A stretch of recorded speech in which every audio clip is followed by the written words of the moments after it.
Perfecto, muy bien. Ya está Jairzinho, ya está Carlos, está Frey. Listo. Bueno, chicos, nuevamente muy buenas tardes para todos. Hoy pues estamos en el segundo CIPAS del curso de Arquitectura de Computadoras, código 2020-193. ¿Listo?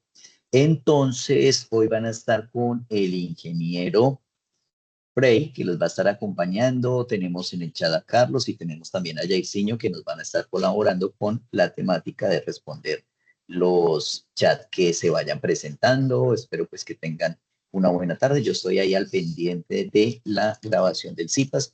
Recordarles sí o sí importante, no sé si ya habías hecho la recomendación, Frey, entren a su campus y por favor coloquen la asistencia. Entren al campus y coloquen la asistencia del CIPAS. Es muy importante, tomémonos un minutico para eso. Entremos al campus, revisemos allá y coloquemos la asistencia. Esa asistencia se marca de esa manera, ¿de acuerdo? Entonces, chicos, porfa, me colaboran con eso. Recuerden utilizar las reacciones. Por aquí están las manitos, que es esta así, para que cuando el ingeniero también les esté hablando y les pregunte algo, ustedes les puedan decir que sí, que le están entendiendo, que está bien. Eso, muchas gracias. Hasta corazoncitos pueden ponerle al ingeniero también, porque pues uno necesita esa realimentación para saber que ustedes están viendo, por ejemplo, en este momento, están viendo la pantalla del ingeniero, entonces ustedes colocan la manito. Sí, sí la estamos viendo, entonces eso, perfecto, esa también me gustó, también pueden colocar esa. Esas son las reacciones que tenemos, esta de asombro también. Cuando ya utilizamos esta, chicos, esta manito, esta que aparece ahí en el Teams, es porque deseamos hablar, porque queremos que nos den la palabra. Esa es para que nos den la palabra. Entonces yo dejo la manito levantada y cuando el ingeniero vea pertinente hacer una pausa para resolver esas inquietudes, les dará la palabra en el orden que ahí aparece. ¿Listo? Entonces, esta es la manito para participar. Si lo que queremos es decir que todo está bien, utilizamos las reacciones, que son estas reacciones, todas estas que les estoy enseñando. Entonces, mientras estoy hablando, yo sé que ustedes están allá entrando a campus, están colocando su asistencia, están lo más de juiciosos con eso, porque necesitamos tener un registro de la cantidad de asistentes que tenemos. Miren, en este momento tenemos 83 en línea. Entonces es bien importante que esos 83 aparezcan dentro de la asistencia, porque luego lo que tenemos es un número de dice que en la grabación que tenemos 83 asistentes, pero cuando vamos a revisar nosotros y a sacar los respectivos listados de asistencia, pues solo nos aparecen 5. Entonces, muy, muy importante, chicos, que por favor ustedes generen la asistencia, ¿de acuerdo? Bueno, muy bien. Ingeniero, la reunión es toda suya. Me disculpa haberlo ahí interrumpido un poquito. Es hacerle ese recorderis a nuestros chicos para que ellos muy juiciosamente lo van a hacer. Y nada, yo estoy ahí acompañándolos desde el chat también. Está el ingeniero Carlos y también va a estar el ingeniero Jairzinho, que les va a estar colaborando desde,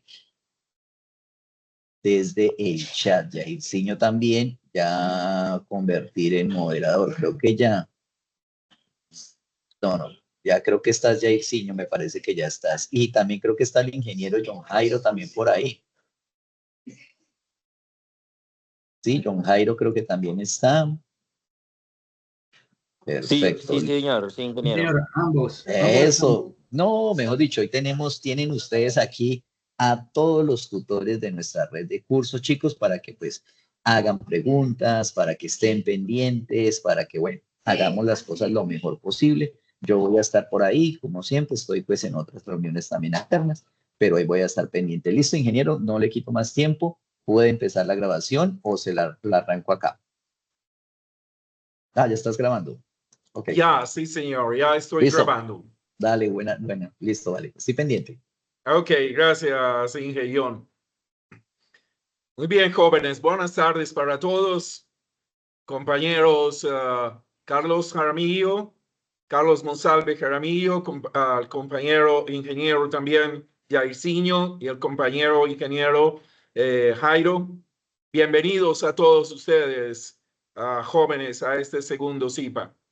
Ya ustedes ven nuestro director, el ingeniero Ion Soto, es el director de arquitectura, quien nos ha dado la bienvenida del día de hoy. Entonces, jóvenes, vamos a iniciar. Mi nombre es Frey Castro. Vamos a iniciar hoy con la presentación del ingeniero Carlos Alberto Monsalve Jaramillo. Ingeniero, adelante.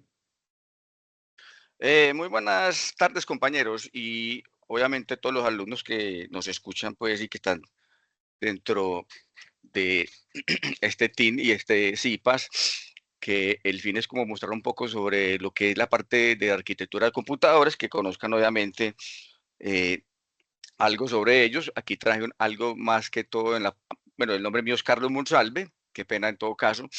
Y obviamente aquí Fray y yo le estamos trayendo algo como muy específico dentro de la arquitectura de computadores. Entonces aquí yo hice como un bosquejo en el cual, como una especie de resumen dentro de la arquitectura de computadores. Entonces mire que al lado izquierdo tiene como base está el fundamento de la arquitectura computacional, ¿cierto? ¿Y cómo se emplea? Pues por medio de una unidad central de procesamientos y hay una manipulación para las operaciones, ¿cierto? Y hay unos periféricos, de pronto usted dice, ¿yo qué es? ¿Cierto? Es una estructura. ¿Y qué es necesario? Pues los funcionamientos internos de una computadora, que es lo que ustedes están viendo o vieron la vez pasada, que son los procesadores, y se clasifican con una arquitectura de computadores específicas. Y su estructura, pues hay una taxonomía de arquitectura de computacional,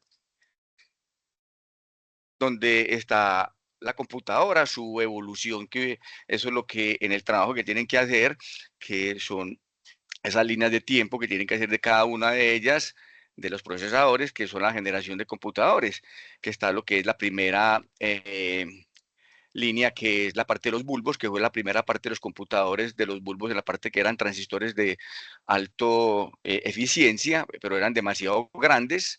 En la segunda generación ya empezaron lo que es la parte de los transistores, que fue también una evolución de esas épocas para los electrónicos de esas épocas, y obviamente que esos transistores son lo que en realidad todavía existen dentro de los procesadores, que son millones de ellos. La tercera ya lo que se fue evolucionando fue la parte de los circuitos integrados. Ya lo que hizo fue que los transistores ya se fueron compactando en la parte de los circuitos integrados. Y en la cuarta, pues, generación, pues ya empezó lo que son los procesadores. Ya los procesadores ya lo hicieron de una forma tal de que ya integraron prácticamente todo lo anterior, o sea, lo que hicieron prácticamente fue mejorar el proceso dentro de las necesidades de los datos, porque cada vez los datos fueron aumentando y cada vez las necesidades fueron cada vez mucho más abismales. Y obviamente se conforma con un software donde se emplean los códigos de texto, lo que ustedes están trabajando, que el código de texto ya empezó lo que es el Word. De esa época se trabajaba con WordPerfect, Lotus 123, que Lotus 123 en esa época era, que hoy por hoy es Excel. En esa época también había unos programas que llamaban Fortran, el lenguaje C, Pascal y otros demás, y fueron ya obviamente modernizando el sistema como tal. Y los tipos de microprocesadores, que estos fueron los que empezaron a ustedes a evolucionar, donde hay una cantidad de caracteres y características de mejor velocidad y obviamente, como les decía anteriormente, son los datos que la información fue llegando y aumentando cada vez más. Y obviamente al lado derecho ya llega lo que es la parte de hardware, que es la modernización de estos mismos, y pues, se clasifican en dispositivos de entrada y salida y memorias internas y externas, ¿cierto?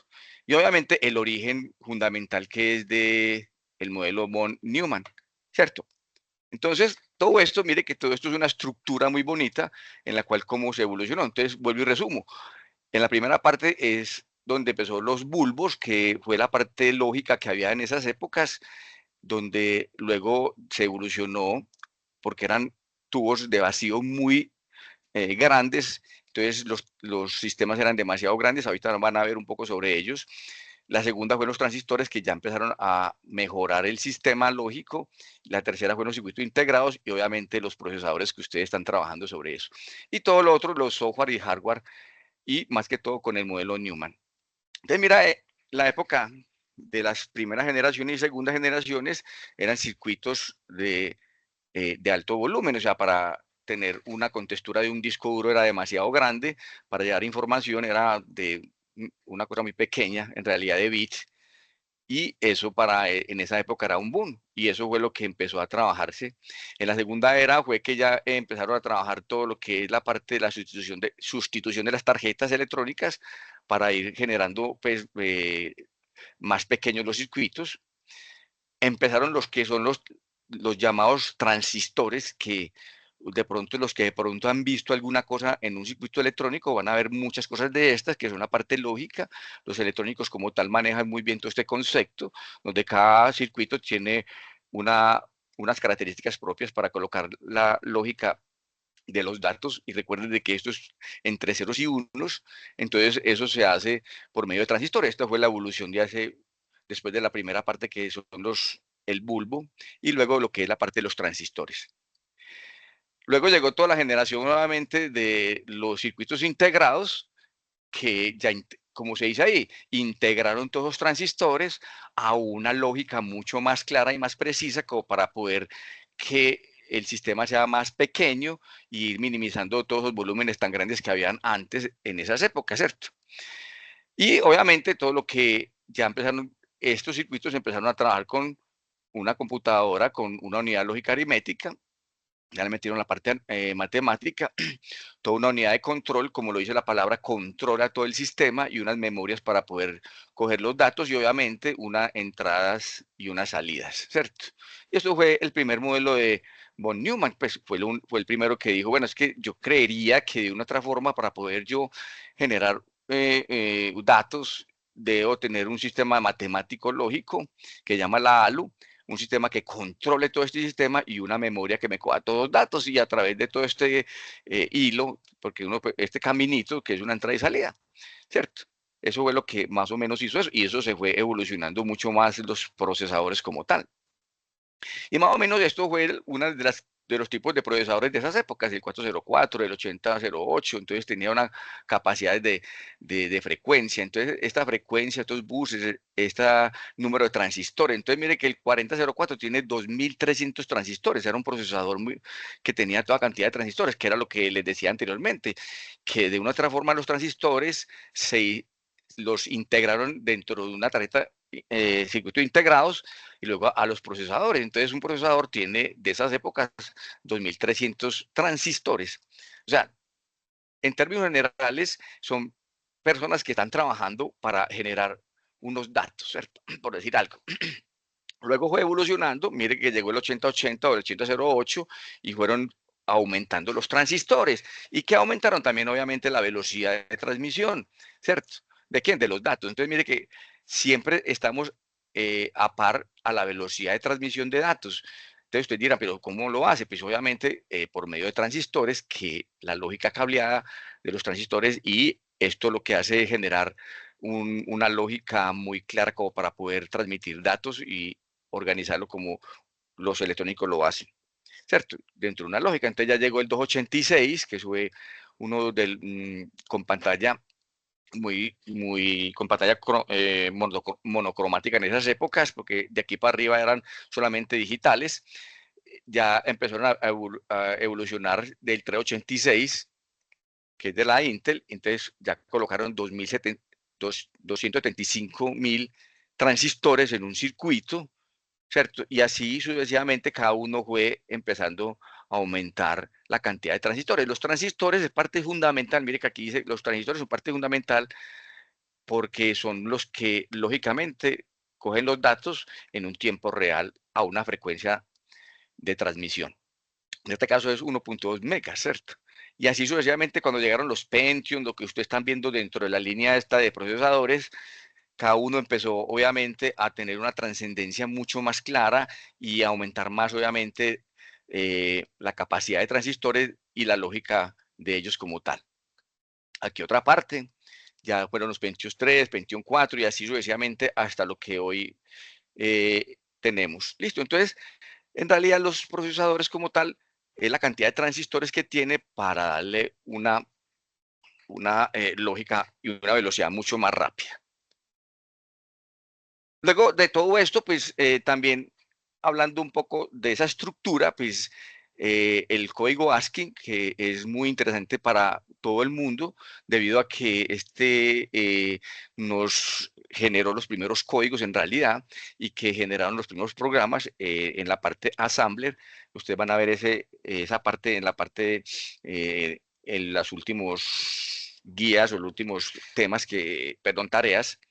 Entonces van a ver un poco sobre las conversiones, para qué sirvieron o para qué van a servir, porque esto todavía funciona mucho. Igual que, por ejemplo, cuando uno dice al 64, que da el arroba, ¿cierto? Entonces todavía está esto aquí. Mírenlo acá. Al 64 y así todos estos demás. Esta taxonomía de arquitectura de computadores, pues está lo que también, el efecto que empezó fue también la modernización sobre la operación aritmética, en que lo que ustedes también van a trabajar para la próxima actividad.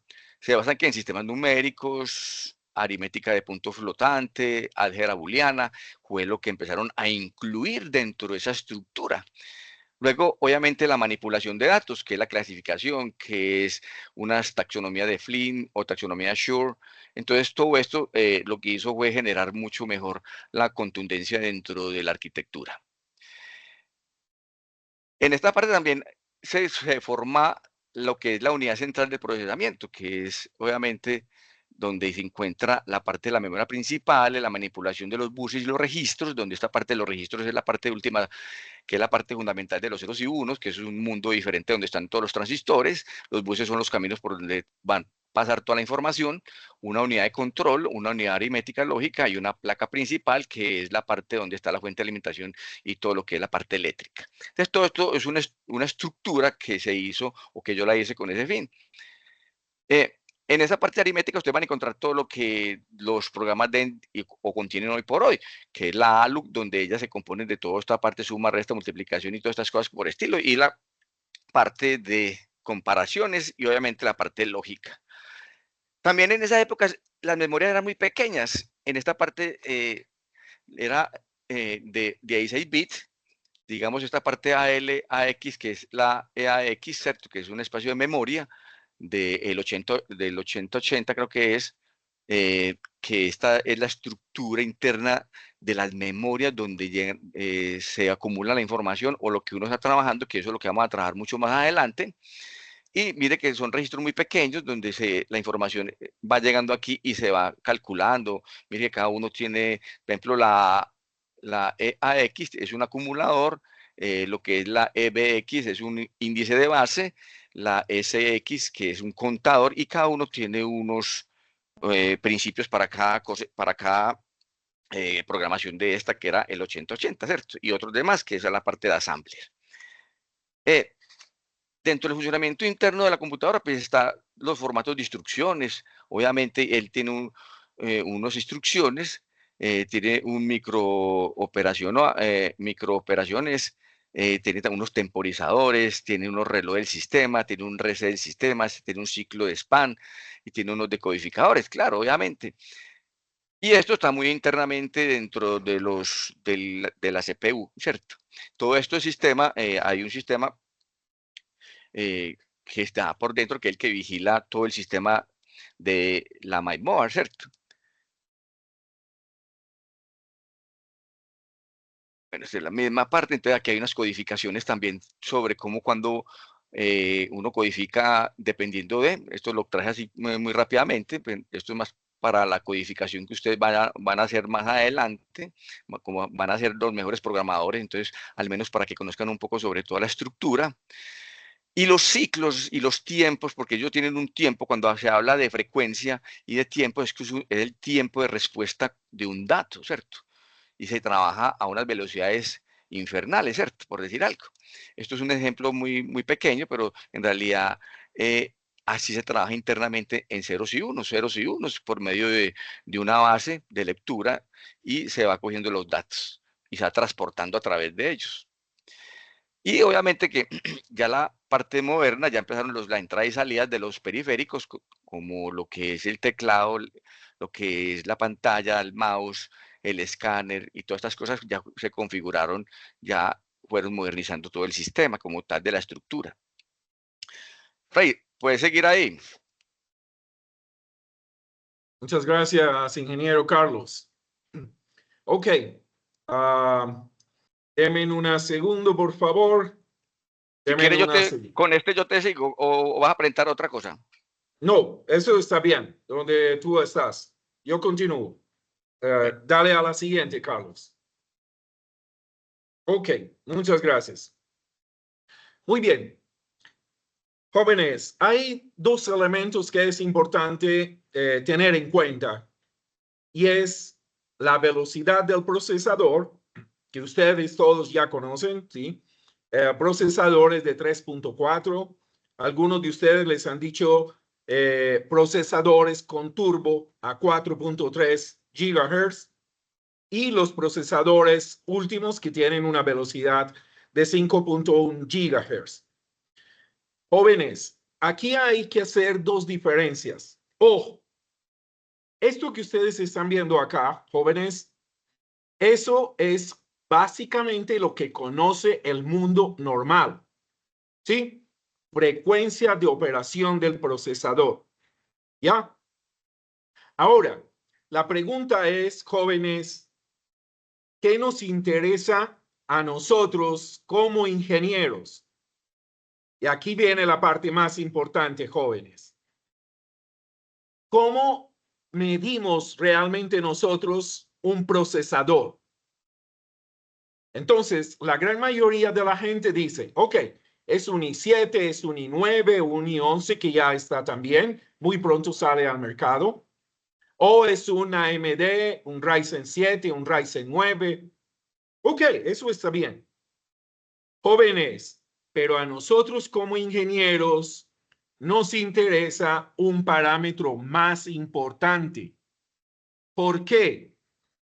Sencillo, jóvenes. Ustedes van a crear o van a hacer actualizaciones, un update o un upgrade de una base de datos, ¿ya?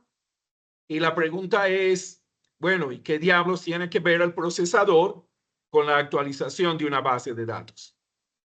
Aquí, jóvenes, es donde la mayoría de las personas... Ok, denme un segundo. Carlos, ¿todavía tienes ahí o yo retomo? Dale. Ok, dame una segunda, entonces yo voy a compartir. Denme un segundo, por favor. Jóvenes, Carlos, tú me confirmas, por favor, si está presentando mi No, todavía cacharro. no. Ahí Sí, ahí Sí, que estamos ahora viendo. sí. Ok, muy bien. Entonces, jóvenes, ¿qué nos interesa a nosotros como ingenieros? ¿Esa frecuencia de operación del procesador? No. Y mire que acabo de dejar un punto suspensivo. Eso no es tan importante para nosotros, jóvenes. Y ojo, jóvenes, que ustedes ya son ingenieros en ciencias de la computación o acá ingenieros de sistemas. Jóvenes, a nosotros como ingenieros nos interesa el desempeño del procesador y el desempeño o el performance del procesador está en una cosa que por favor quiero que la anoten en sus cuadernos. Es millones de instrucciones de punto flotante por segundo. Jóvenes, a nosotros no es tan relevante si tiene 4.7 GHz con turbo, si tiene 3.3 GHz normal o si tiene 5.1 GHz. Nos interesa es cuántos millones de operaciones de punto flotante es capaz de hacer el procesador en un segundo. Entonces la pregunta es ¿por qué?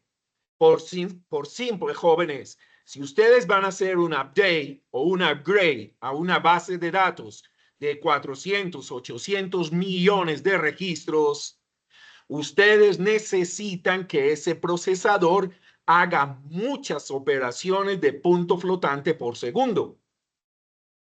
Y ahí, jóvenes, es donde especialmente en Colombia no le dicen a la gente la verdad en la gran mayoría cuando compran los procesadores. Les hablan solamente de frecuencia de reloj, que es muy importante. Pero a nosotros como ingenieros jóvenes nos interesa es ¿Cuántos millones? Ojo, hoy en día, ¿cuántos giga operaciones en punto flotante es capaz de hacer un procesador? Porque entre más cantidad de operaciones pueda hacer ese procesador, significa que la actualización de esa base de datos va a ser mucho más rápida. Jóvenes, creo que más de uno de Profe, ustedes no sabía eso. Y eso es lo que la gran mayoría de los vendedores no conocen. Y eso es el criterio que como ingenieros debemos de tener. No tanto la frecuencia de operación del reloj, del procesador o de la computadora. Es cuántas operaciones, ojo, de punto flotante es capaz de hacer ese procesador por segundo. ¿Ok? Muy Dije, bien. disculpa, Adelante. el estudiante Jesús Taborda tiene una pregunta. Adelante. sí, profe, yo tengo un interrogante, o sea, ¿y cómo nos damos cuenta, o sea, cuántos millones de puntos flotantes, cuando uno compra un equipo o algo, uno se fija en la velocidad del reloj, ¿cierto? Cantidad de gigahertz, 2.5, Ya. 3.3, ¿cierto? Ya. Y si es un Core i9, ¿cierto? Ajá. De tal generación, si está actualizado. Pero Ya. entonces, eso que nos habla, profe, cuántos millones de puntos flotantes puede hacer, cómo nos damos cuenta, o bueno, y uno cómo se da cuenta, uno, uno procesador, pasa en el ¿Dónde procesador, diablos aparece eso? exactamente, sí, señor. Ok, ok. Muy bien, jóvenes. Eso es una de las cosas que tristemente acá en Colombia casi no se ve. ¿Ok? Y a ustedes ningún vendedor le va a decir eso porque no saben dónde diablos está. Jóvenes, y aquí viene, por eso digo que ustedes son ingenieros en ciencias de la computación y a partir de hoy, jóvenes, como ingenieros, tenemos que empezar a buscar las características de los procesadores del fabricante. Jóvenes, existe una cosa que se llama el CES. C de casa, E de enano, S de sapo. Eso se llama el Consumer Electronic Shop. Es una feria que se realiza todos los años en la ciudad de Las Vegas, en los primeros días de enero de cada año. Y allá, jóvenes, es donde las empresas llevan sus procesadores y los ponen a competir. ¿En qué? En frecuencias de reloj. Oh, sí, pero lo más importante, en capacidad de procesar operaciones de punto flotante. Entonces, a partir de hoy que somos ingenieros en ciencias de la computación, en sistemas jóvenes, nosotros tenemos que ir a averiguar al datasheet o a la hoja técnica del fabricante cuántas operaciones de punto flotante es capaz de hacer en un segundo. ¿Por qué? Porque la mayoría de las personas no conocen eso, pero eso debe ser el criterio para que nosotros podamos comprar un tipo de procesador. Entonces, muy importante, jóvenes, como ingenieros, ir al datasheet o a la hoja técnica de los procesadores. Y allí cada fabricante dice cuántas operaciones de punto flotante es capaz de hacer por segundo.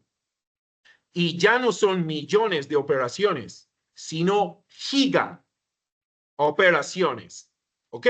O sea, ya son 1.000 millones de operaciones de punto flotante que hace un procesador hoy en día. Y ese es el criterio, jóvenes, que nosotros debemos tener como ingenieros. ¿Qué es lo triste? Que usted va en Bogotá, por ejemplo, va a Unilago y muy poca gente sabe de eso.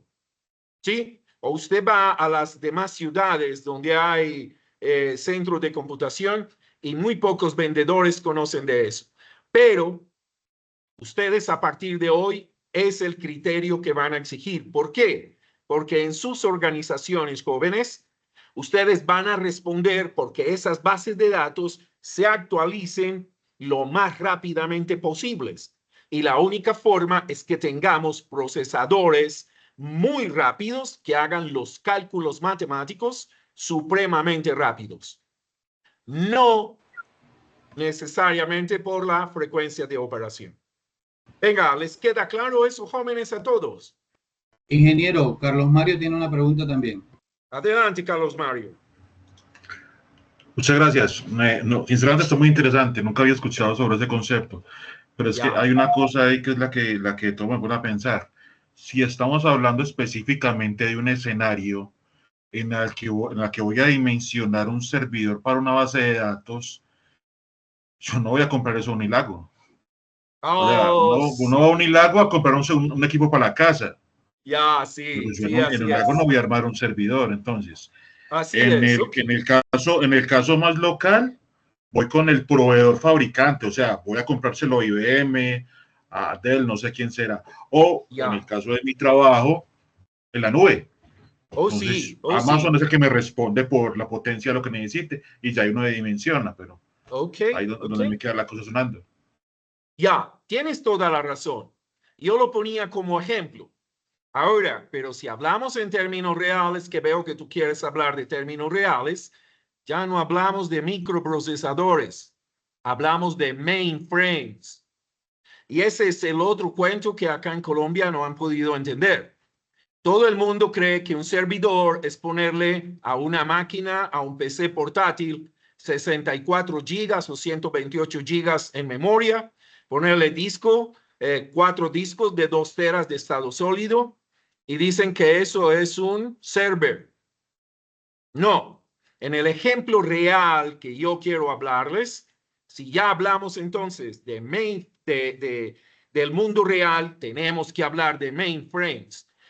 Un mainframe es una supercomputadora que puede tener de 100,000 a 200,000 procesadores, y cada procesador puede tener 21 a 25 núcleos. Eso es el mundo real. ¿Ya? Esto es lo que ustedes normalmente ven acá, el mundo aparente, que es el que todo el mundo tiene. Por eso yo ponía, porque de Bogotá lo que he escuchado es Unilago, ¿sí? Pero ese es un ejemplo de normal. Y si tú vas allá y vas a comprar un procesador, así sea para tu casa, ojo, no como usuario final, sino como ingeniero en ciencias de la computación, tienes que pedirlo es por la cantidad de operaciones de punto flotante que te hace por segundo. Y eso es lo que la gente no sabe, jóvenes. Y eso es lo triste.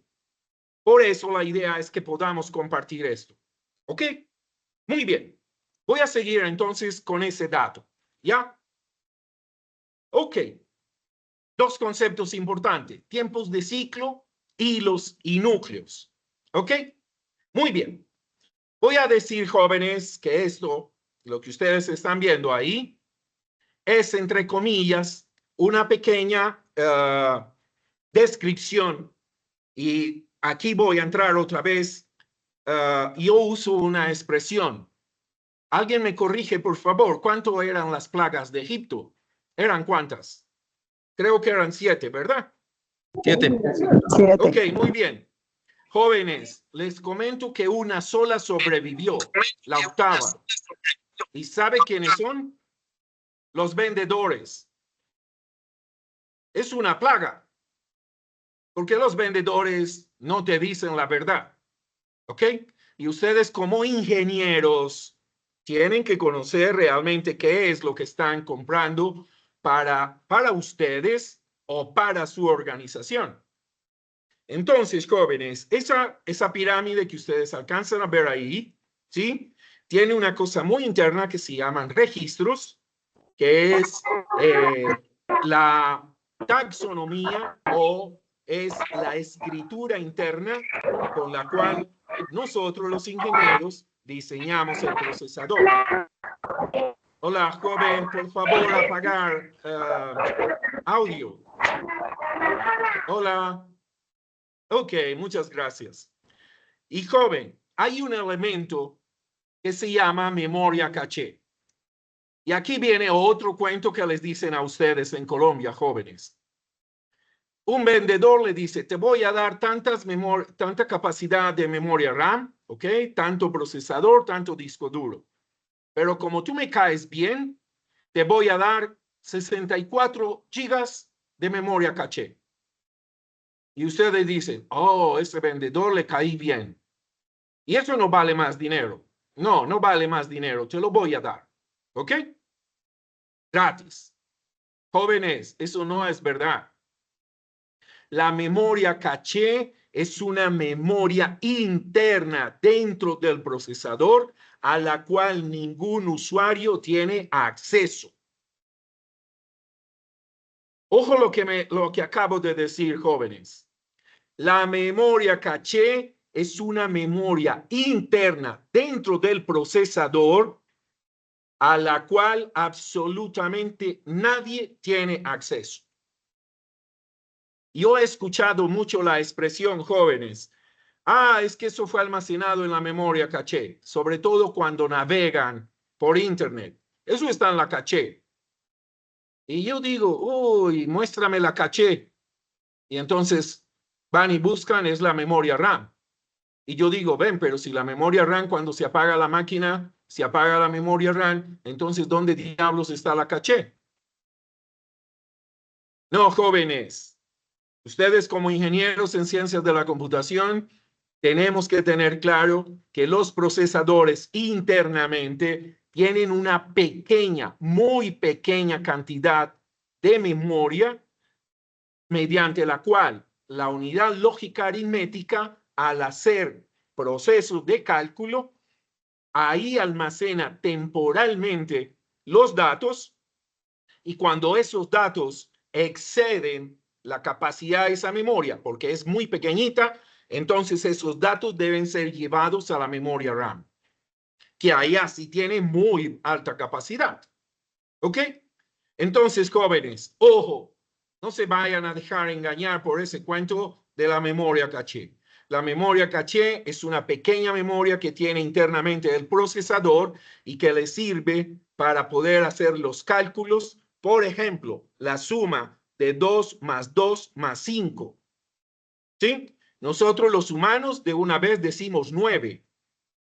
Pero nosotros como ingenieros le tenemos que decir al procesador, primero coja una variable que le va a dar un valor de 2.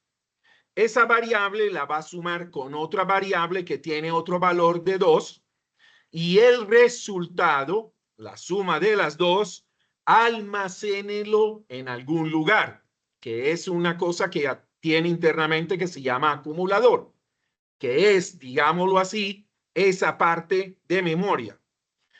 ¿Y qué pasa con el 5? Entonces nosotros como ingeniero le decimos al procesador, ok, trae el acumulador que tiene un valor de 4 y súmalo con otra variable que es 5 y ese valor me lo o sobreescribes o me lo guardas en otra parte, en otro registro.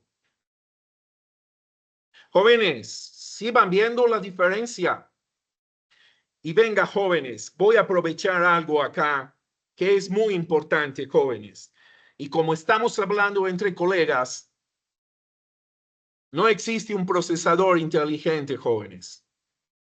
Los inteligentes son ustedes como ingenieros, todos nosotros que somos lo que les decimos al procesador qué debe hacer, cuándo lo debe hacer y cómo lo debe hacer.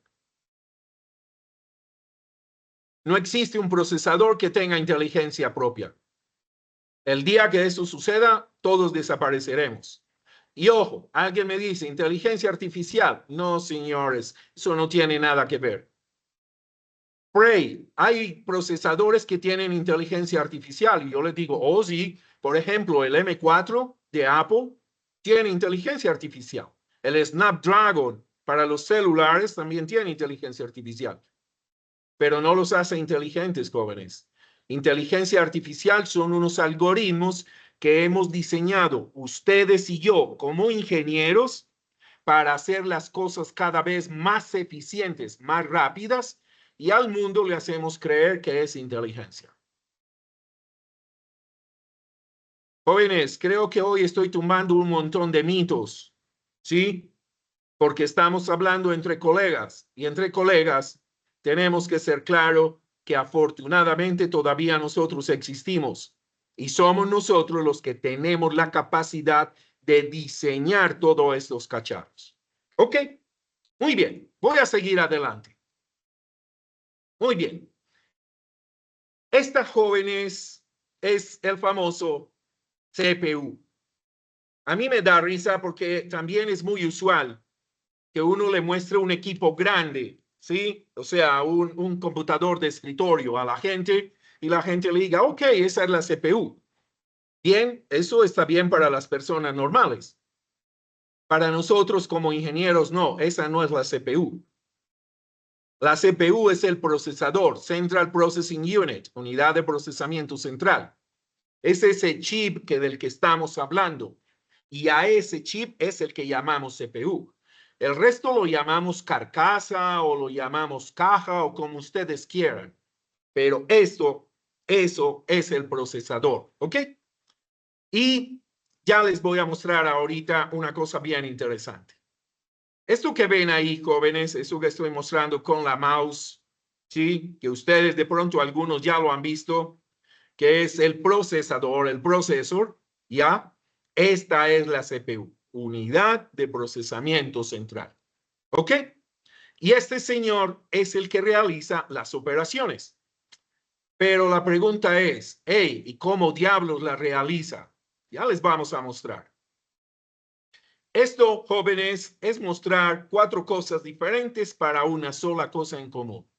Y es que todo eso funciona en función o con relación al procesador, que es quien hace los cálculos. ¿Ya? Muy bien. Veamos entonces la mainboard, que ya ustedes la conocen.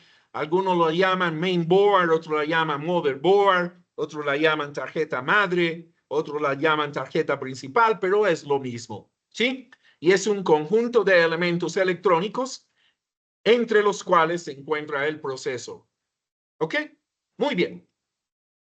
Y aquí viene, jóvenes, la parte interesante.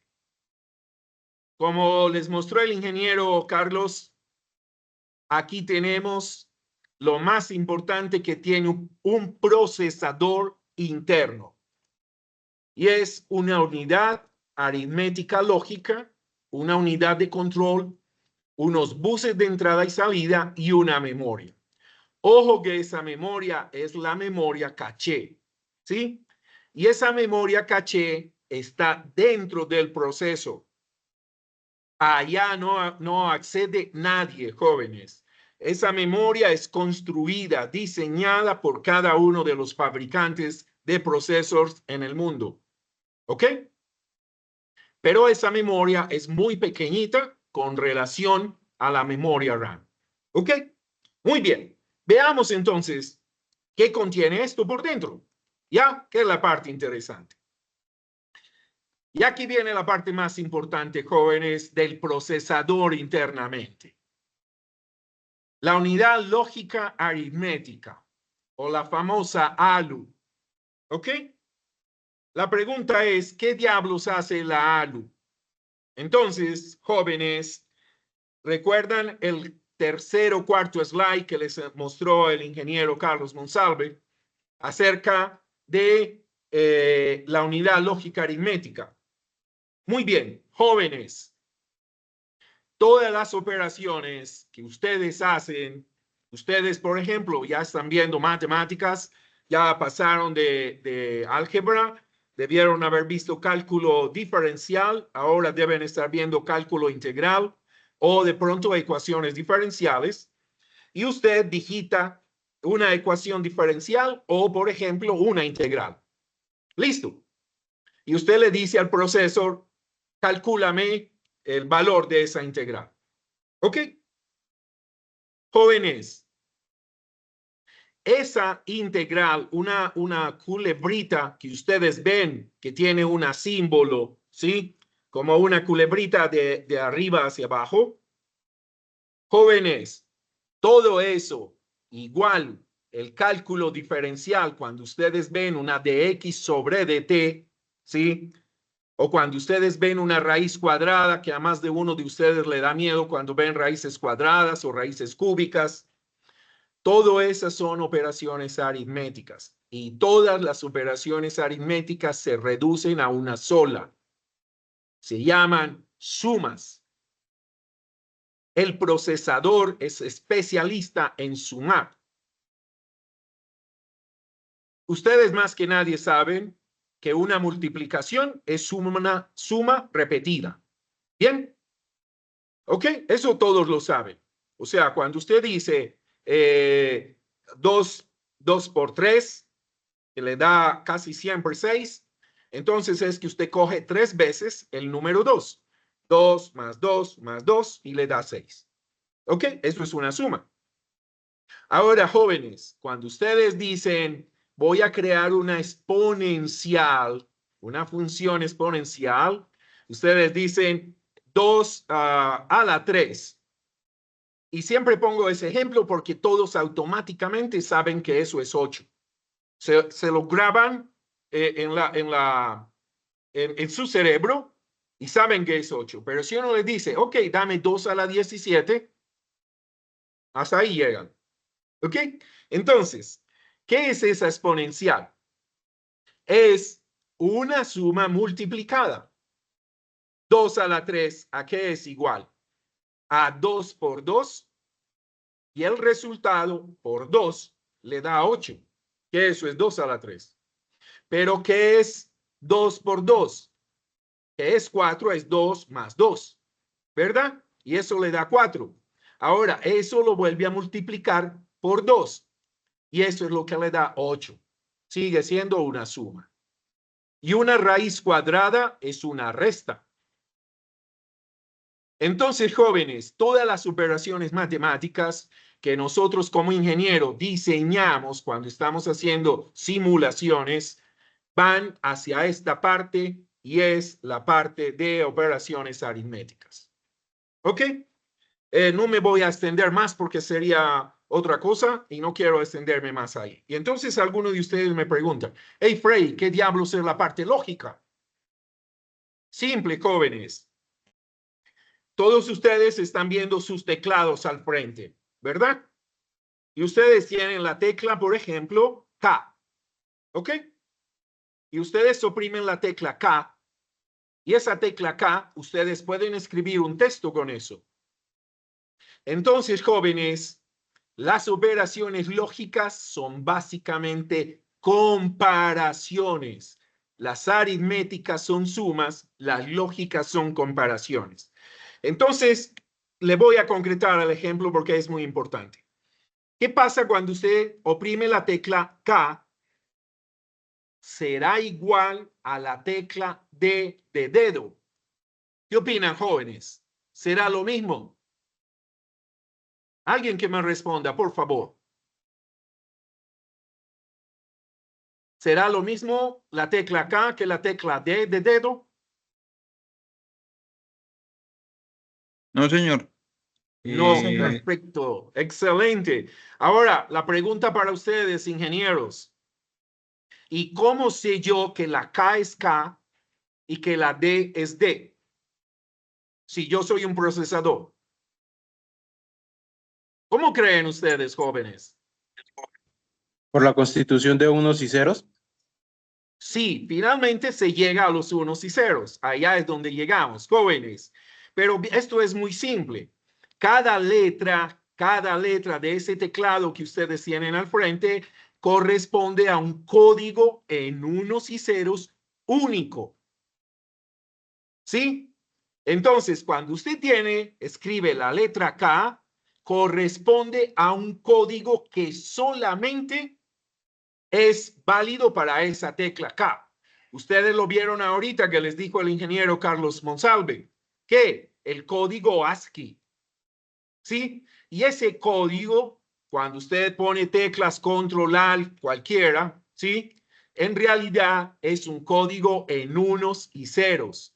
Entonces, cuando yo creo un texto, por ejemplo, ustedes crean cartas de amor para sus novias, para sus novios, ahí no hay operaciones matemáticas, ahí hay operaciones lógicas. ¿Sí? Jóvenes, les voy a poner un simple ejemplo. Todos tienen al frente la tecla H. Por favor, mírenla. ¿Qué pasaría si yo le quito la raya de la mitad? ¿Qué creen que pasaría? En la forma se formaría una doble L. Claro, ¿verdad? Y ahí es donde nosotros como ingenieros no podemos caer, porque la tecla H es un carácter, es un byte, es un código único. Y la impresión que nos da es que aparece una L y otra L. Eso es para nosotros los humanos. Pero como ingenieros, si estamos usando un solo carácter, no pueden aparecer dos caracteres. ¿Sí entienden qué tan chévere es ser ingenieros, muchachos? Cuando usted a la tecla H le quita esa flechita de la mitad, no se le convierte en doble L, porque serían dos caracteres. Si ustedes miran, la tecla L es un carácter y si yo la vuelvo a oprimir, es otro carácter. Entonces, cuando yo hago operaciones lógicas, lo que estoy haciendo es comparar que cada código que usted ingresa en realidad sí corresponda al alfabeto que usted ha diseñado. Jóvenes, y todo eso es lo que hace la unidad lógica aritmética. Miren que son dos funciones completamente diferentes y todas están dentro del proceso. Jóvenes, ¿verdad que es muy chévere? Aprendí a decir chévere. ¿Verdad que es muy chévere conocer eso, jóvenes? Sí, tutor. Esa es la idea. Y eso es lo que nosotros tenemos que saber como ingenieros. ¿Ok? Muy bien. Rápidamente, jóvenes, porque no me va a quedar mucho tiempo. Si no, me quedaría aquí un montón de rato con ustedes. Pero la idea es que ustedes conozcan la lógica, ¿sí? Que es la parte más importante. Aquí está el procesador. La parte de memoria, recuerden que esta memoria es caché, es una memoria interna. Y esa memoria interna, jóvenes, tiene muy alta velocidad, ¿sí? Y muy alta frecuencia, pero muy baja capacidad. Miren el dato, entre 8 y 16 megabytes. Muy pequeñito, ¿sí? Comparado con los gigas que tenemos en RAM. Pero, así como les decía, las operaciones de 2 más 2 más 5, los resultados hay que almacenarlos en forma temporal en una memoria interna, que es la memoria caché, y cuando ya esos resultados exceden la capacidad de esa memoria, pues entonces recurrimos a la memoria RAM. Miren qué chévere es conocer esto, jóvenes. ¿Ok? Muy bien. Permítanme. Aquí está. ¿Ok? Miren el gráfico. Esa memoria caché, jóvenes, es muy pequeña, pero es extremadamente rápido. ¿Ok? Y eso es lo que necesita el procesador. Memorias que sean muy rápidas, que le puedan entregar a la unidad lógica aritmética los resultados parciales para seguir haciendo operaciones aritméticas. ¿Ok? Muy bien, jóvenes. Y eso que ven ahí, jóvenes, son memorias caché ampliadas por microscopios. O sea, ahí están viendo dentro de un procesador, pero la parte interna. ¿Ya? Ok. Y esto mismo es válido para los famosos núcleos, que después vamos a hablar de qué diablos son los núcleos. ¿Ok? Pero miren qué tan importante conocer a estos jóvenes. Muy bien. Aquí está entonces, jóvenes, el proceso de lo que es la memoria caché. Nosotros podemos hacer cálculos como ingenieros para saber el tamaño, para saber la transferencia de velocidad, porque con base en eso podemos calcular la capacidad de desempeño o de performance del proceso. Listo. Voy a pasar esto un poquito rápidamente. Buses de entrada, como lo mencionaba el ingeniero Carlos Monsalve, es que todo el mundo quiere ingresar al proceso, todos los programas. pero no todos pueden ingresar simultáneamente. Entonces, ese bus de control que mencionó el ingeniero está constituido de buses de datos y buses de direcciones. Entonces, el bus de control lo que hace es que controla a través de las direcciones para dónde debe ir un dato y controla si el dato puede o no puede seguir a la unidad lógica aritmética. Esto es una maravilla, jóvenes. Y lo más maravilloso de esto, jóvenes, es que esto lo hacen ustedes como ingenieros.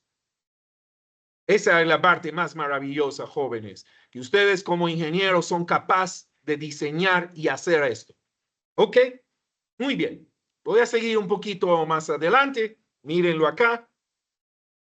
Los buses de entrada y salida, que son los que me van a permitir quién puede acceder a una operación que la pueda realizar la unidad lógica de control, sí, la unidad lógica aritmética, que quien puede acceder a la memoria caché que tiene dentro del procesador.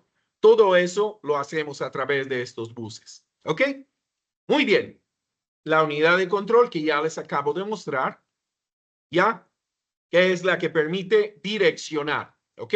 Recuerden, direcciona tanto direcciones como datos. ¿Ok? Muy bien.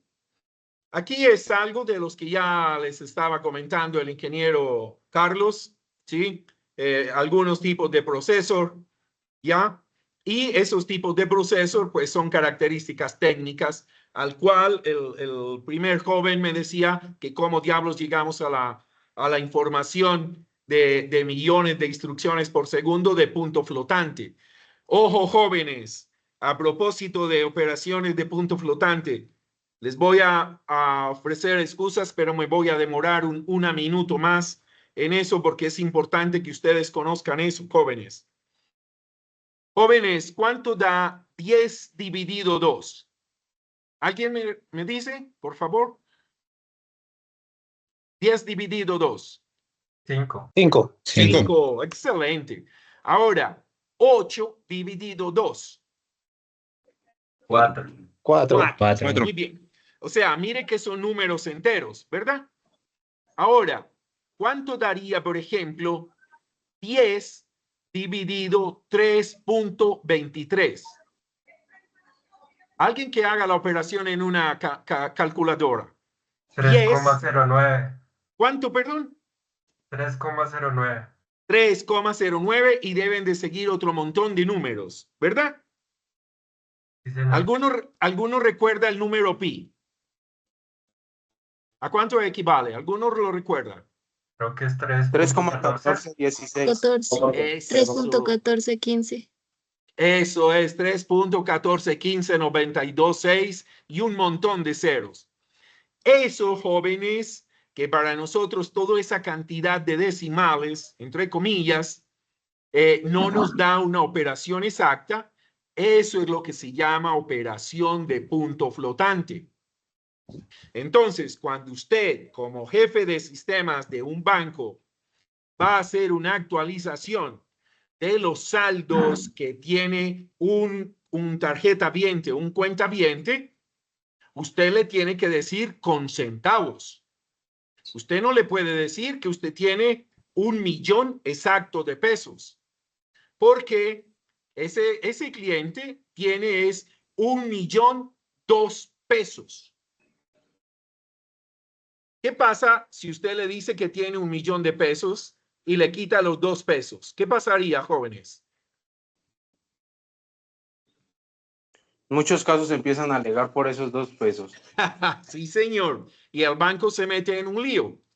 Pero el banco se mete en un lío y usted como ingeniero de sistemas también. ¿Por qué?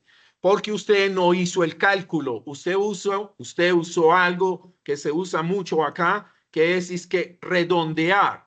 Ah, no, déjelo por encima o por debajo. No, jóvenes, nosotros tenemos que trabajar con cifras exactas. ¿Sí me entiende? Entonces, cuando usted como ingeniero trabaja con cifras exactas, incluyendo todos esos decimales, está trabajando con operaciones de punto flotante. Por eso es tan importante, jóvenes, saber cuántos millones de instrucciones de punto flotante es capaz de hacer un procesador, porque eso me va a decir qué tan rápido voy a generar actualización en la base de datos para que todas las cuentas de todos los usuarios de ese banco tengan su dinero exactamente. Miren qué tan chévere lo que hacemos nosotros los ingenieros jóvenes. ¿Ok? Muy bien. Ya para terminar, jóvenes, hay muchas cosas de acá que sería chévere mostrarles, pero voy a cambiar un poquito para que ustedes vean la magia. Aquí es solamente para mostrar, ya, los núcleos, los hilos, todo ese cuento, pero les voy a mostrar rápidamente algo muy interesante, jóvenes. Permítanme en un segundo, voy a desconectarme un segundo, o sea, voy a dejar de compartir y voy a traerles otro archivo rápidamente. Mírenlo, jóvenes. Les voy a traer este. Ok. ¿Me confirman si lo están viendo, jóvenes? Sí, señor. Sí, señor. Okay, muchas gracias. Muy bien. Recuerden que todo esto, los créditos son para el ingeniero Yarciño, que está también acá con nosotros, el ingeniero Jairo y obviamente nuestro director del programa, que es el ingeniero John Soto. Todo esto es un trabajo de todos. ¿Ok? Jóvenes, pero miren por qué yo les decía ahora que lo más importante, entre comillas, es que nosotros como ingenieros somos capaces de hacer esto. Mírenlo. Un microprocesador o un procesador a imagen del hombre, o sea, de un ser humano. Mírenlo. Jóvenes, miren esto que ustedes ven aquí abajo. Se llama cerebelo. ¿Sí? Este señor es el encargado de que nosotros podamos respirar, de que nosotros por la noche, jóvenes, oh, por favor, eso es, muchas gracias. Que nosotros por la noche no nos vamos a ahogar cuando estamos dormidos y que podamos respirar y que el corazón pueda latir. Ese cerebelo es el aparato, es el órgano que tiene nuestro cuerpo para hacer las operaciones básicas de subsistencia como especie. ¿Ok? Ese cerebelo es eso. Miren lo que está dentro de todo el cráneo, dentro de toda la masa encefálica. ¿Ok? Entonces, jóvenes, ¿alguno de ustedes hace el cálculo para decirle al pie, póngalo adelante tantos grados, tanta longitud, o ustedes hacen eso automáticamente? ¿Qué creen? Eso se realiza automáticamente. Claro, y eso, jóvenes, todo eso radica acá, ¿sí? Donde nosotros pongamos al cerebro a hacer todo eso, el cerebro nuestro se nos funde, ¿sí? Ok, muy bien, voy a pasar rápidamente. Entonces, cerebelo es igual a la ROM. La pregunta es similar a la ROM, ¿ok? A esa read-only memory, memoria de solo lectura. Jóvenes, allá no tiene acceso nadie, solamente el fabricante del hardware, ¿sí? Algunos dicen, es que el fabricante me permite actualizar la ROM. Sí, pero tuvo que acudir al fabricante. ¿Ok? Muy bien. Entonces, ese cerebelo es el símil de esa memoria ROM. Joven, por favor, que alguien apague un segundo el micro, por favor. ¿Ok? Listo. No me les voy a demorar mucho en esto, jóvenes. Pero miren qué chévere como somos nosotros los seres humanos capaces de diseñar una máquina. Listo. Y lo más importante, la tratamos de hacer lo más similar a nosotros como humanos. ¿Ok? Muy bien. Cerebelo es muy similar a la ROM. Miren la memoria RAM. Eso que ustedes están viendo aquí, que estamos viendo la mouse, son las famosas dendritas, ¿sí? Y esto que tienen acá son los famosos axones, ¿ok? Y esos señores son los encargados de hacer las conexiones en nuestro cerebro. Y eso es lo que nosotros llamamos memoria RAM. Y el cerebro nuestro está lleno de memoria RAM. ¿sí? Solo que nosotros tristemente no aprovechamos al máximo nuestra capacidad de memoria. Si nosotros hiciéramos ejercicios para poder recordar muchas cosas, créanme que nos asombraríamos, ¿ok? Entonces, eso que se hace a nivel neuronal, que es almacenar información, ¿sí?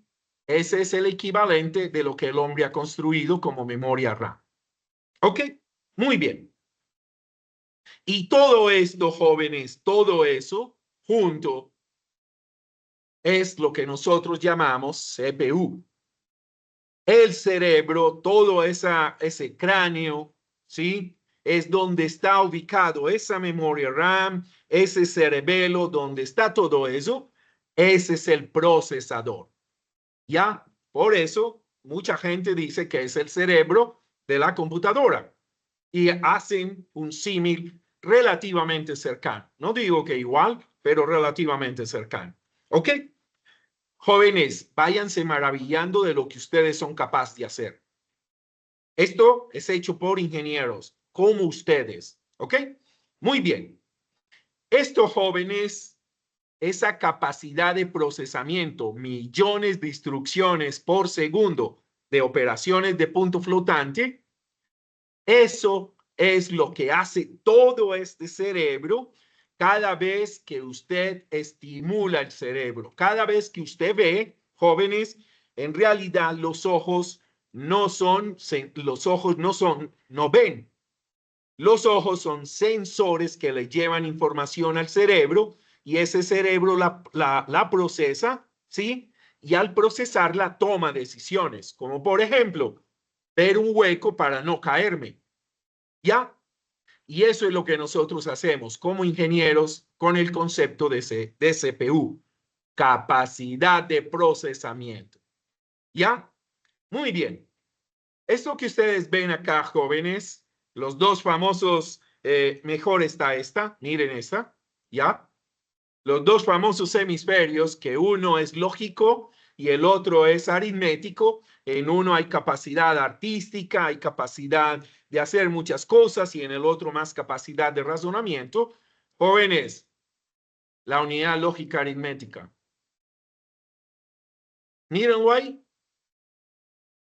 Una parte se encarga del área aritmética y otra parte se encarga del área lógica.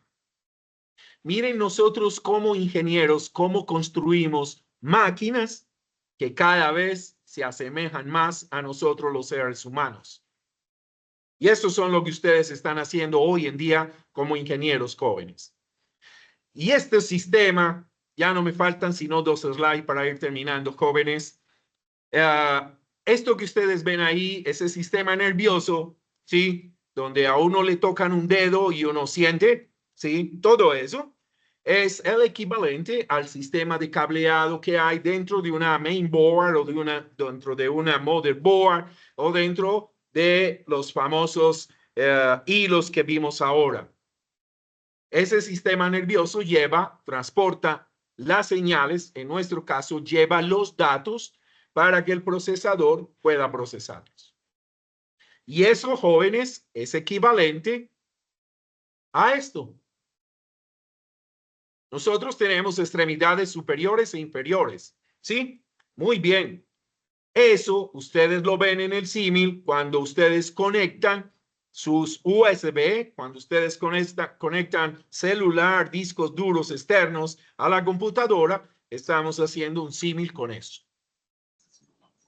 Jóvenes, maravíllense de lo que ustedes son capaces de hacer como ingenieros y por algo están estudiando ciencias de la computación o ingeniería de sistemas. Ya no me falta sino una, no más, jóvenes, y es esta. Darle las gracias a todos ustedes por habernos escuchado. Esto es un poquito diferente. El ingeniero John nos dice que a veces es bueno salirnos un poquito de lo normal y bueno, creo que es la idea. Ahí estoy dejando de compartir. Jóvenes, si tienen alguna pregunta, alguna duda, adelante. ¿Qué opinan? ¿Les gustó, jóvenes? David, Perdón. David López tiene una pregunta. Excelente, profe. Ya, voy a prender mi cámara porque por respeto a ustedes, pues, al menos para que me conozcan, ¿ya? Johan Esteban también tiene pregunta. Ok. Este soy yo, jóvenes. Un placer conocerles a cada uno de ustedes. ¿Ya? Bienvenidos a Arquitectura y siéntanse maravillados de ustedes, de la capacidad de ustedes como ingenieros, que eso que acabamos de ver, cada uno de ustedes es capaz de hacerlo y diseñar. Bienvenidos, jóvenes. Una pregunta, adelante, Ion. Ion Esteban. No, David López, Okay. Snyder. Buenas tardes, profe. Buenas tardes. Profe, o sea, pues que pues hablando de mi procesador AMD Ryzen 3.53000U, o sea, pues que 2.60 gigahercios, sí, o sea, pues que es bueno, Oh, sí, es bueno. Venga, muchachos, un concepto que es muy importante que yo quiero que ustedes conozcan. Jóvenes, no existe el mejor computador. El mejor computador es el que satisface las necesidades de cada uno. Mire, se los voy a poner muy simple. Usted hoy se compra un i9 de 8ª generación, un disco duro de 4 teras de estado sólido. Se compra 64 gigas en RAM para seguir trabajando en Word. ¿Qué opinan? ¿Entienden la idea? La pregunta que tú acabas de hacer es excelente.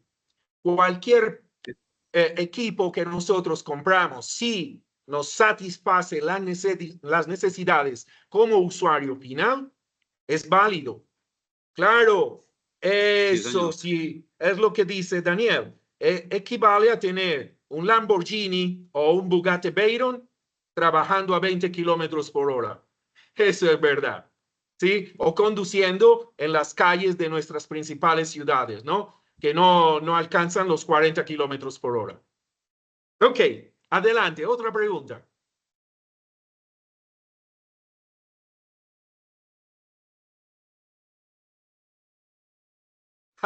¡Qué alegría escuchar que alguien se entusiasmó!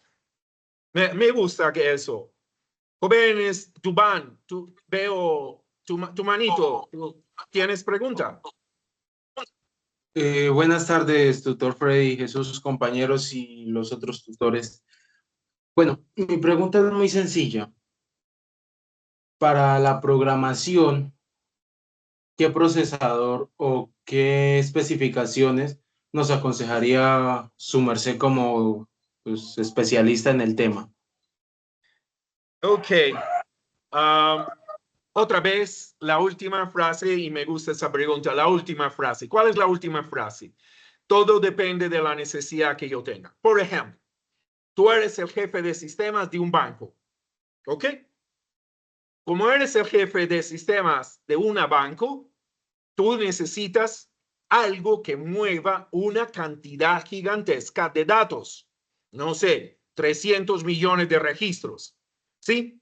Entonces, en ese caso, vas a requerir procesadores que tengan muchos núcleos, mucha memoria RAM para poder hacer operaciones, almacenarlas y volverlas a pedir. Entonces, ahí vas a necesitar mucho. Pero si tú tienes, por ejemplo, un Ryzen, un 3500 o un Ryzen 5 como proceso, o tienes un i5, 8ª generación, tienes 12 gigas en RAM en ambas máquinas, para lo normal, mientras estamos en el proceso de convertirnos en ingenieros, digamos que es una buena máquina. Excepto si tú eres un gamer. Si eres un gamer, ya esa máquina no te sirve. ¿Por qué? Porque como gamer vas a requerir mucho procesamiento gráfico. La sola tarjeta graficadora de una máquina gamer, por ejemplo, una GeForce, por decir alguna cosa, una 1050, puede tener la sola tarjeta 64 gigas en RAM. O sea, más RAM que la que tiene tu computador. Entonces, ahí es muy importante saber qué es lo que yo voy a usar la máquina. En condiciones normales, jóvenes, cuando tú tienes un i5, un i7, ¿sí? Tienes un Ryzen 5, un Ryzen 7, no pongamos el i9 de Intel o el Ryzen 9 oh, sí, así es. Inclusive se llevan 64 GB en RAM.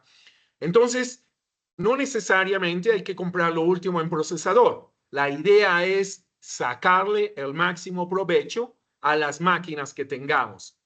Pero a medida que requiramos capacidad de computación, por ejemplo, ustedes van a trabajar con software como .NET, van a trabajar con software como Python, van a trabajar con software como R, lenguajes de programación, por ejemplo.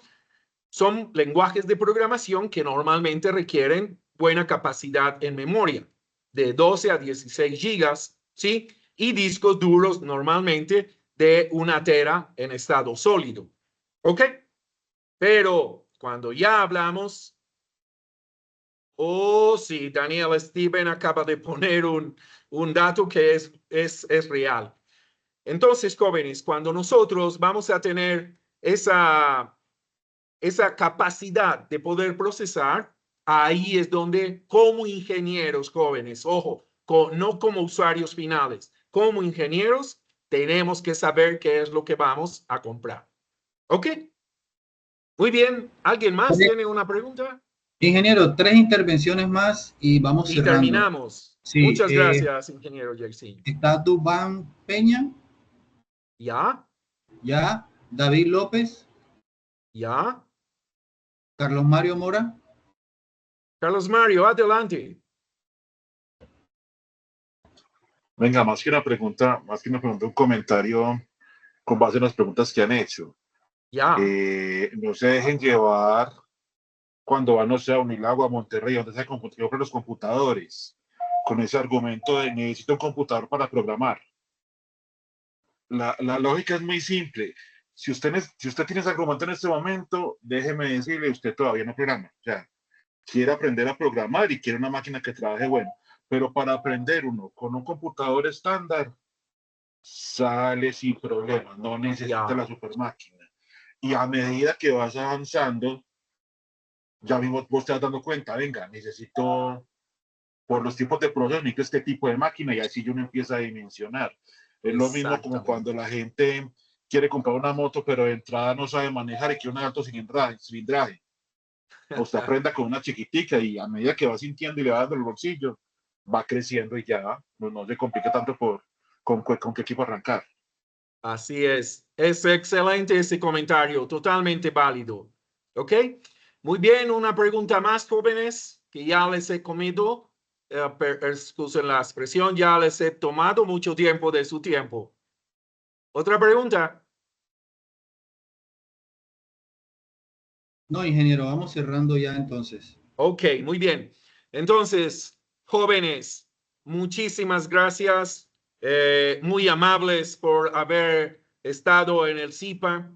Saben que la idea de estos CIPAs es precisamente para que podamos reforzar todos esos conceptos y que efectivamente como ingenieros nosotros podamos saber qué es lo que estamos haciendo, que créanme, nosotros como ingenieros tenemos una responsabilidad gigante con el país, porque hoy en día absolutamente todas las profesiones son permeadas o están permeadas por las ciencias de la computación o por la ingeniería de sistemas.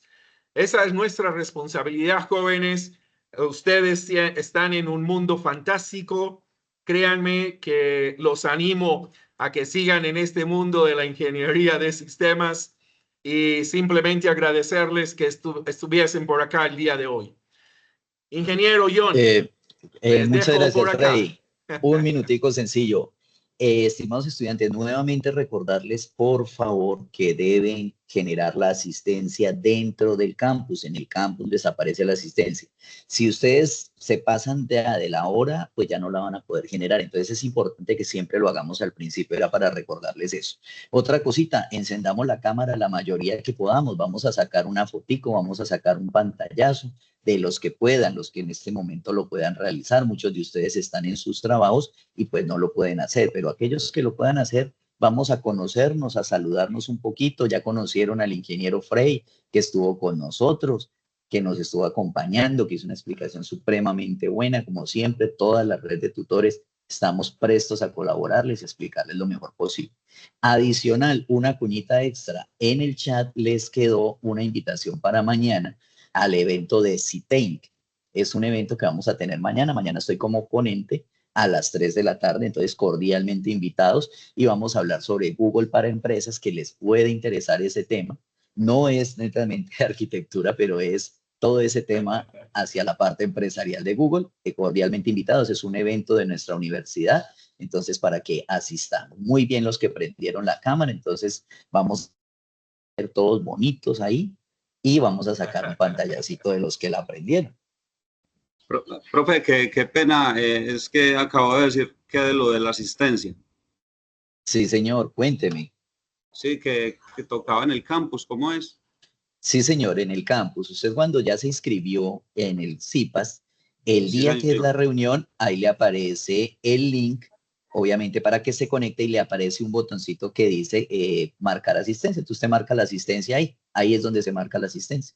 Entonces, Bueno, no solo en este CIPAS, en todos los CIPAS, siempre entramos por el campus, encontramos el enlace y encontramos el botón para dar clic en la asistencia.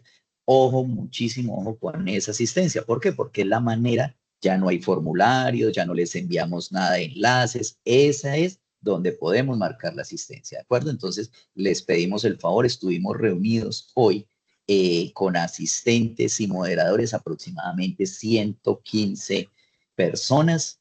Es muy, podemos subirla mucho más, como se pueden dar cuenta. Se hace un trabajo bastante fuerte para que ustedes comprendan toda la temática, para motivarnos. Gracias, Frey, por toda esa motivación para estos chicos, porque sí, nosotros somos los que estamos creando el futuro, y lo que son las inteligencias, pues son herramientas que van a seguir saliendo otras, pero que al final nosotros las creamos y nosotros las usamos. Entonces ya saqué por ahí una fotico. Muchísimas gracias. Ingeniero, ya puede dar por terminada entonces la reunión. Muchas gracias.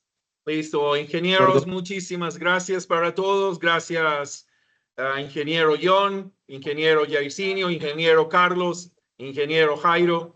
A todos ustedes, jóvenes, un placer poderles conocer, así sea por este medio, y un feliz día para todos. Que les vaya muy bien. Igualmente. Muchas gracias. Igualmente, Gracias, gracias, profe. Gracias, profe. Muchas gracias, hasta luego, que tengan buena tarde. Buena tarde.